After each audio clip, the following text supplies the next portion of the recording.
Tourists still pose for pictures in front of it, but behind the closed gates, the iconic Maracanã Stadium in Rio de Janeiro lies abandoned and left to ruin. Just 6 months after the Olympics, its famous pitch is bare, broken seats have been ripped out, as there's no money for maintenance. This is just one example of a state near bankruptcy.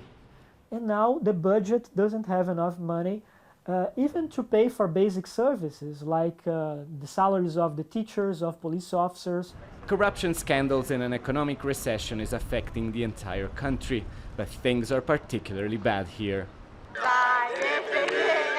Former Governor Sergio Cabral is accused of stealing tens of millions of dollars from public construction programs, among them the renovation of the Maracanã.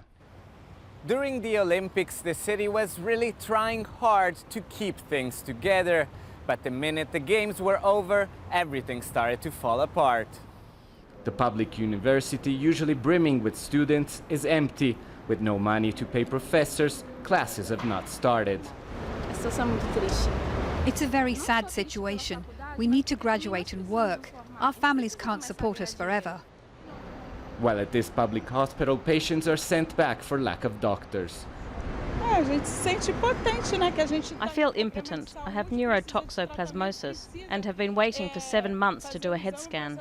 I need to be treated.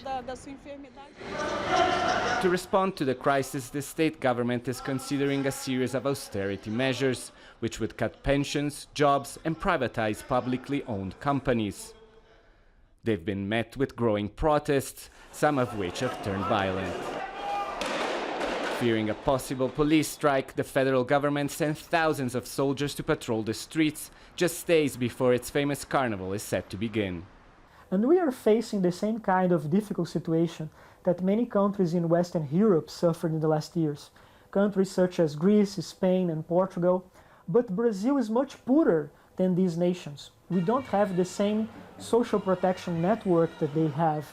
So we are discussing a situation where people won't have school, public security, where they're going to die at public hospitals.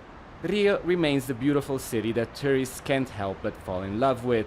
But for those living here, it seems once again a place where dreams of greatness end in failure. Alessandro Rampietti, Al Jazeera, Rio de Janeiro.